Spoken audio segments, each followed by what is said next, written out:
Анифа на телефон. Да. Вака се јавуваме од градски регистар за тротинети во сообраќајот. Ние се обидовме господи да дојдеме до контакт со Рубин, вашиот супруг, меѓутоа вашиот број беше оставен како алтернативен контакт. Вие вам ќе ви кажеме, потоа вие ќе пренесете зашто не можеме да го добиеме од известна причина. Значи, вака, има казна за него поради прекршок, поточно тој вози тротинет, нели? Сигурно го имаме вистинскиот Рубин?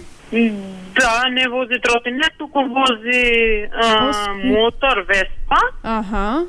Добро. Али се во ред, значи тој е регистриран, тоа е се, значи има документи, има регистрација, има се. Ама овде знаете што вели дека нема положено.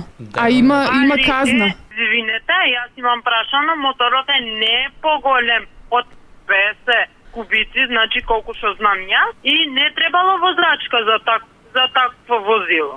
Значи пишана му е казна и сега ние го бараме за да му кажеме дека оваа казна треба да се подмири. Колку е висока казната? 250 евра, меѓутоа ако се плати уште денес може да се скрати на половина. Јас ќе ви давам телефонски број, вие разговарајте сами со него или јас ќе му пренесам сега, али јас ќе му дадам ваш број и тој нека се јави, разговарајте со него. Јас не знам ништо, пошто јас нити знам како се води ова работа, како оди ова работа, нити ништо. Затоа подобро се него. Господјо, добро утро, време е за расанување.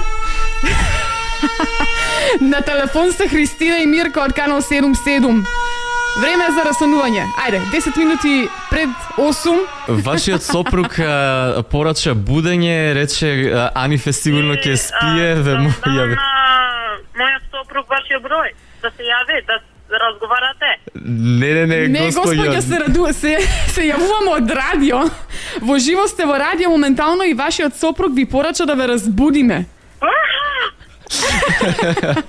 Нема никаква казна. Се е во ред, значи нема никаков проблем ни со мотор, ни со скутер, ни со 250 евра, ништо нема. Ајде, добро утро. Слушај утринско шоу со Христина и Мирко. Секој работен ден од 7 до 10.